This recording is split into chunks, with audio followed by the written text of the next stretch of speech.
I am 87 years old. I want you to understand what that means before I say another word. It means I have watched more people leave this world than enter my life. It means the doctors speak to me in a certain tone now. Careful, soft, the way you speak to someone standing near the edge of something you cannot pull them back from. My name doesn't matter anymore. Names are for people who still have somewhere to be. I sit in the same chair every morning, by the window.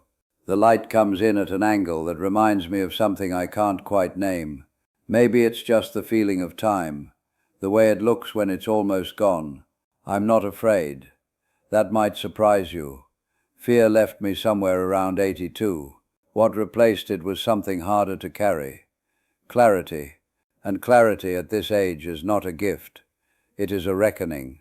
I need to tell you something, and I need you to hear it the way I mean it. Not the way you'll want to hear it. You already know what I'm going to say. That's the cruelest part. You know, you've always known. You feel it sometimes, late at night, when the phone goes dark and the room goes quiet, and you catch a glimpse of something in the silence that makes your chest tighten. You know what that feeling is. You've known for years, but knowing and feeling are two entirely different countries. You can know that winter is coming. You can read about it. You can talk about it. You can nod your head when someone wise describes the cold. But until the wind actually hits your face, until your hands go numb, and there's no warm room left to walk into, you don't feel it. Not really. Most of you are still insisting it's summer. I understand. I did the same thing for most of my life. I told myself there was time, that I would get to it, that the important things were waiting patiently for me on the other side of the busy years. They weren't. Nothing important ever waits. His name was Daniel Marsh, and I can still see him the way he looked in the autumn of 1987. We were both 48 years old. We had been friends since our 20s, the kind of friendship that doesn't need tending because it feels permanent, like a mountain. You assume it will always be there. He had a plan. Daniel always had a plan. He was going to take his daughter to Scotland. Her name was Claire. She was 19 then, just starting university. He used to talk about it over coffee in a particular way. Not like a dream, like a promise, like something already half finished. He said, next year when things slow down, we'll go. Just the two of us. Walk the Highlands. No phones, no schedules. Just her and me in the old country. He said next year. He died of a heart attack in March of 1989. On a Tuesday, in a parking lot outside a shopping center, carrying 2 bags of things nobody remembers anymore. Claire is in her 50s now. She never went to Scotland. Not with him. I asked her about it once. Many years later, she looked at me with an expression I will carry to my grave. She didn't say anything for a long time. Then she said, I still think about it. I think about it more now than I did then. She said, I used to be angry at him. Now I'm just sad for both of us. That was the moment I understood something.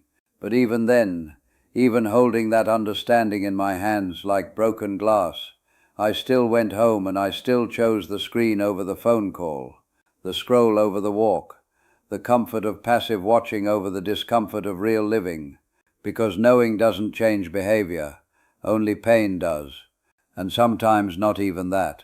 Here is what nobody tells you about the world. The world does not pause when you miss something. It does not hold the moment for you. It does not send reminders. It moves with absolute indifference. Your children stop needing you at a specific moment in time. That moment comes and goes without a ceremony, without a notice. 1 year they still look at you the way small children look at mountains, and then 1 year they don't, and the version of them that still needed you in that way is gone. That version of them is gone, and no amount of ambition or achievement or accumulated status can summon it back. I had a career. I worked in communications. I was respected. I won awards that sit in boxes in my daughter's storage unit, wrapped in old newspapers that nobody will ever read again. Do you understand what I'm saying? The awards are in a box, in a storage unit that my daughter pays $12 a month to rent, and she will cancel that rental within a year of my death, because she is practical and kind, and she understands, better than I did, that the past doesn't live in objects. The colleagues who praised me have retired or died.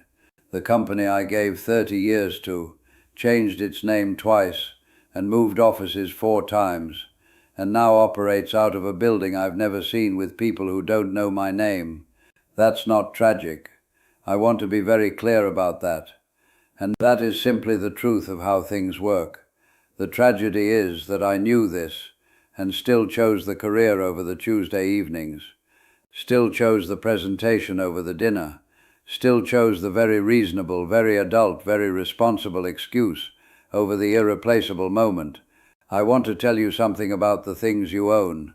I want you to picture someone standing in your home 3 days after your funeral. They are going through your belongings. They are deciding what to keep and what to donate and what to simply throw away. They pick up your phone. They scroll through it for a moment. They see the apps, the folders, the years of photographs stored in a cloud. They see the hours and the hours of content you consumed, the things you watched, the things you scrolled past, the opinions you formed about people you never met, the debates you entered and won, and nobody remembered the next morning. They put the phone in a box with the charger, and then they moved to the next drawer.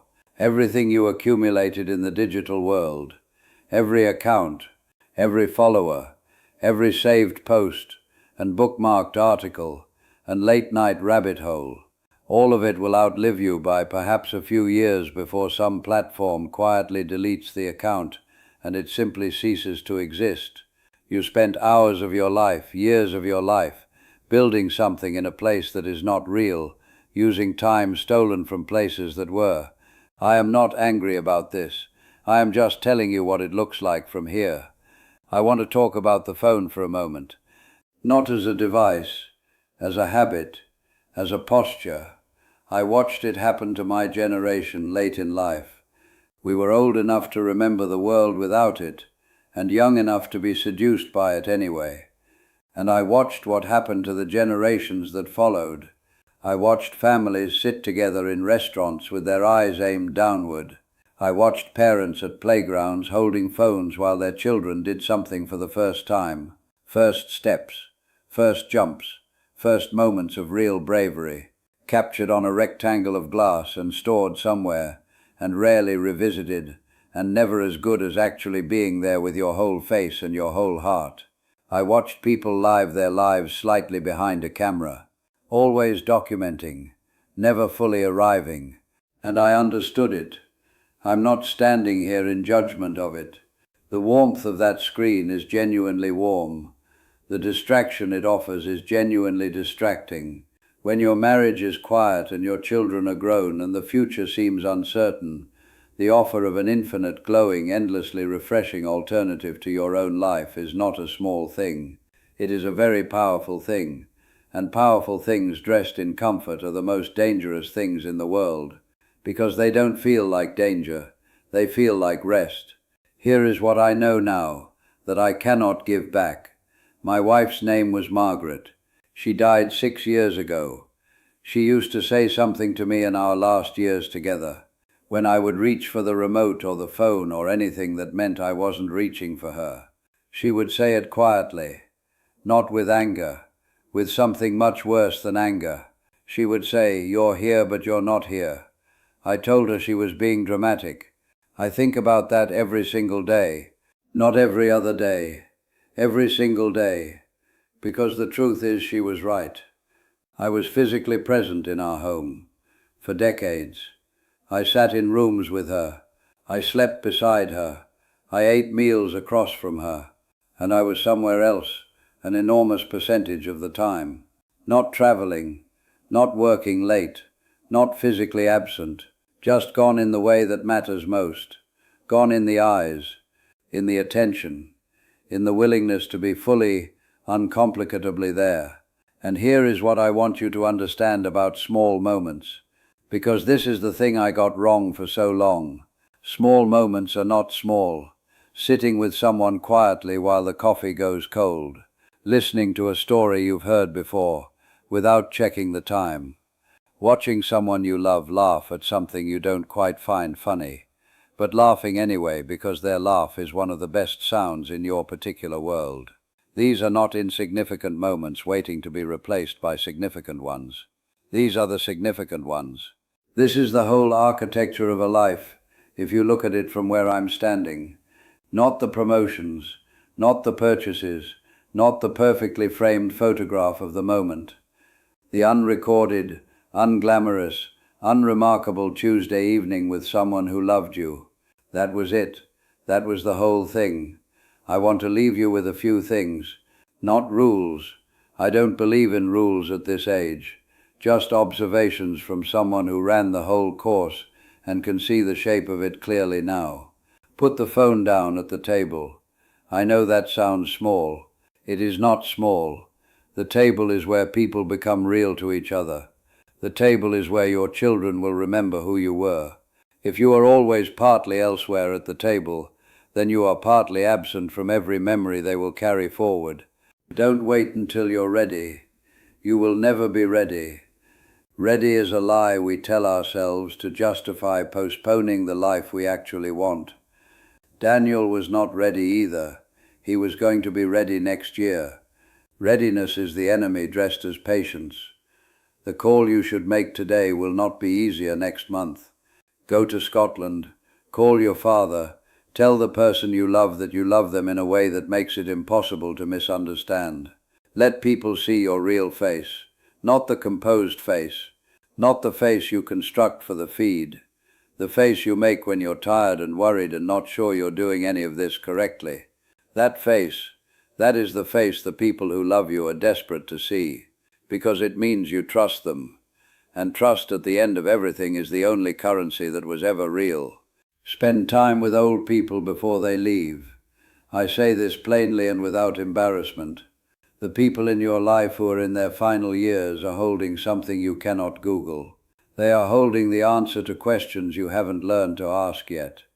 And when they go, they take it, all of it, every lesson that was almost spoken. Sit with them.